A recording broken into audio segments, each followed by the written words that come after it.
And now I'm reviewing this. You know why they call Sensation a bubblegum pop group? Because bubblegum comes cheap. It's a funny line, but you know what? It's very applicable to this movie. There was a girl named Elle.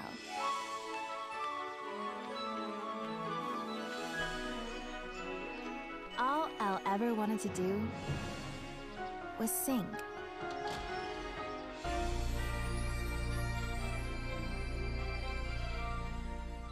The movie takes place 6 months after her parents' death, and it tries to use that emotional background for a story, kind of, almost, in a really cheap way to get emotional strings going.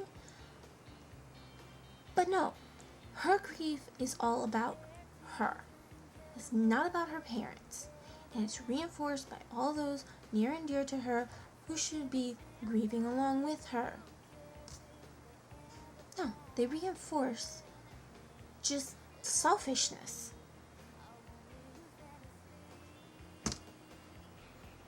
It's deeply offensive.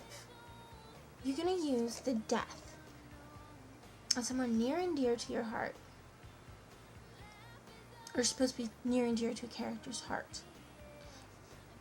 That's supposed to be their emotional baggage, and you use it like a cheap trick. And on top of that, their grief and everything they go through and their responses to everything is just pure and utter selfishness. It's not that they learn not to be selfish. It's not that they learn to handle their grief in a healthy way. No, it's like it doesn't even enter the mind of the storytellers what they're doing wrong here. They're so busy trying to copy Disney and their stupid teenage movie garbage mill that they actually produce a worse story. I probably shouldn't get so worked up about a movie,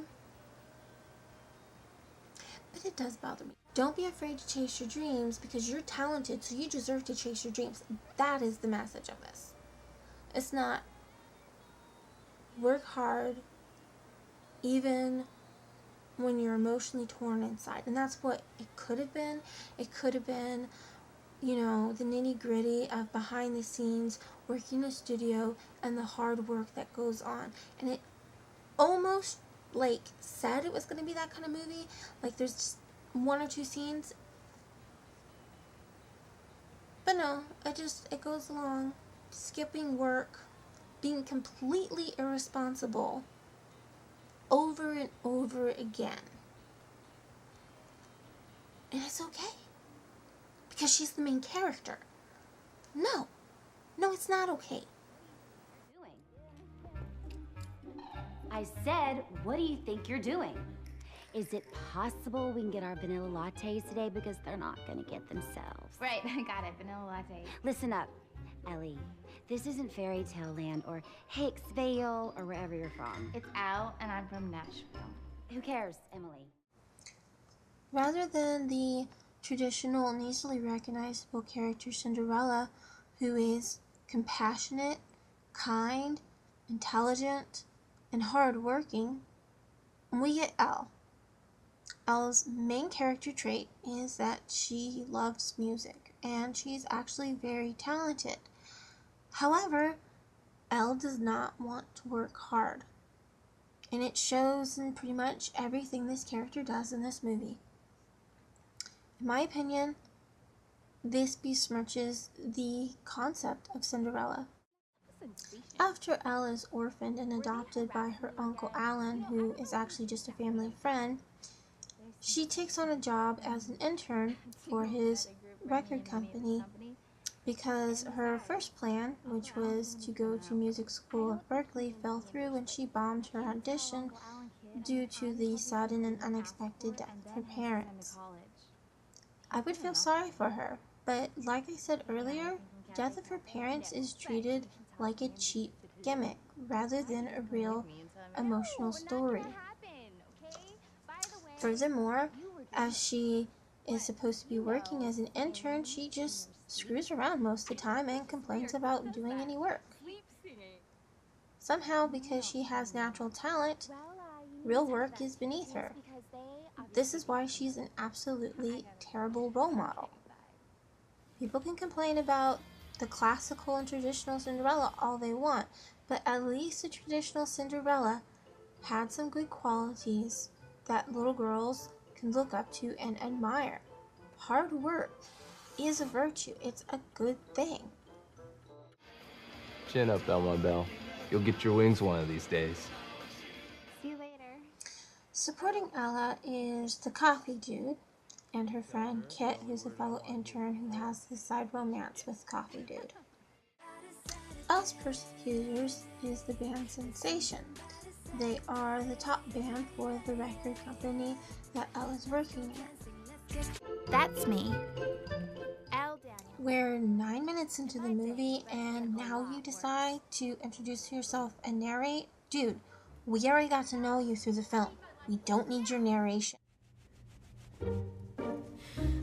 Never touch you. Who cares about your stupid video anyways? Hope you fall every time you do your stupid dance moves. Oh, I'm sorry. I didn't know anyone was in here. It's fine.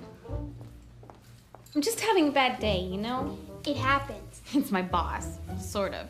She's just so mean for no reason. Sometimes I wish she would just do one of her stupid dance moves right off the stage, you know? Bullies, right?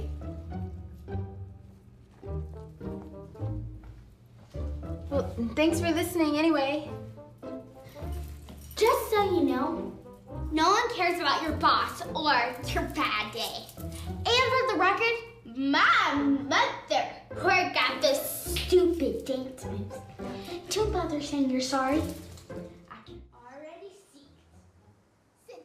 And we never hear or see anything about this character again. Met Kit. She's the closest thing. We're reintroduced to Kit for some reason, even though we already know who she is. She's the fairy godmother character of this movie in some ways, and she's not totally unlikable. Actually, she's kind of fun in the first part. I saw Andy today. And so? And he said that you should drink more coffee. No, he didn't. Oh, And Kit says hello. You tell her the only word I want to hear from her is yes. Elle's Uncle Alan is replacing the wicked stepmother character in this, and all things considered, he's actually played to be a very sympathetic character. He's a workaholic, but it's almost understandable as his company isn't doing so well lately. But he's actually shown to be in grief mode, mourning the loss of his dear friends, the parents of Elle, and he is concerned for her even though he doesn't give her all the attention that she thinks she deserves. I actually liked Uncle Alan. I also don't mind the Prince Charming character. He's a child star who Elle has had a crush on for a very long time, and so it is like a dream come true to meet him in person and get to work with him. Eleanor, thanks so much for helping today. Well, I'm not sure what I did that a laundry basket couldn't do. Oh, Emmy Pooh is Yes, Sensation is full of themselves and petty.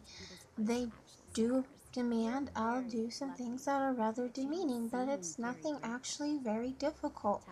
Elle sulks. It's hard to actually feel sorry for her though, because she's just whining that things aren't going her way. She wants a shot to show how talented she is, but she's not willing to actually work and earn that chance. We have a wardrobe fitting in a minute, and we have to fix some dresses that, yeah, they might fit you, but we have to get them hemmed and fit for us, smaller girls.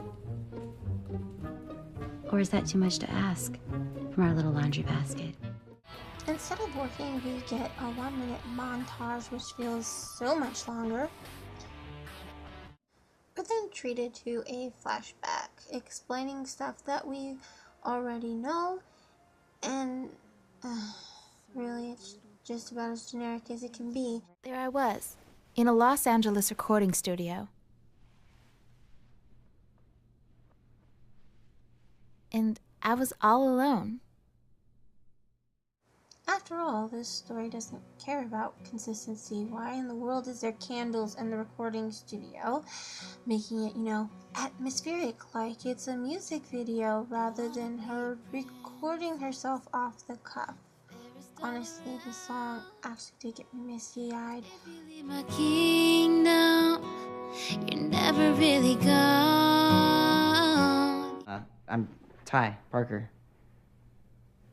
Oh. Yeah, I hope you don't mind me just sneaking in like this. I was in here recording earlier, and I here it is. I forgot my phone. I was almost at the hotel before I realized, and wow, listen to me just yammering on. Well, I'm... Candy Cane. Yeah, no, yeah, I gotta be Right, honest. you just jumped to the conclusion that she's somebody that you heard about earlier in the day. I mean, it's not like the recording studio could possibly have a full roster of artists to work with. This is a perfectly logical conclusion. Also, if you were just in a recording studio, why didn't these two, cross pass, when she was goofing off in the other room? Seriously? Go out with you. Yeah. And this is it. The moment I did the dumbest thing I've ever done. Stupidest thing if you exclude goofing off on the clock and this. Apparently somebody broke into the studio last night and recorded over Sensation's new album. Well, that would be lovely. Well, shall we? So we get romances, a couple more montages here and there, some subplots, some misunderstandings, your typical rom-com nonsense, and such to fill up the rest of the runtime. One of the redeeming qualities of the movie is the actress who plays Candy Cane. The character could certainly use some improvements, a little more depth and better plots, but hey, at least the actress gave it a pretty good go. And actually even made her scenes with the Sensations seem pretty good as well. I just can't take it anymore. It's just so frustrating. Oh, now, love, you mustn't let these people get to you. I know how hard it is to find good help these days. You're right. Oh, Sensation. Hey, you're actually really nice. To be honest, I thought we'd be fake friends because we're on the same label and all, but maybe we can be real friends. You know something? I was thinking the exact same thing. Overall, I didn't find this movie very enjoyable. There's a few moments here and there's some ideas, and normally a few good ideas is enough for my imagination to fill in the blanks and enjoy the attempt. But this is one of those cases where the overall actual story just kills it for me. I can't stand most of it. But I will hold back on some spoilers on the resolutions and certain subplots and failed attempts to character development. If you want to slog through it, more power to you, but you have been warned.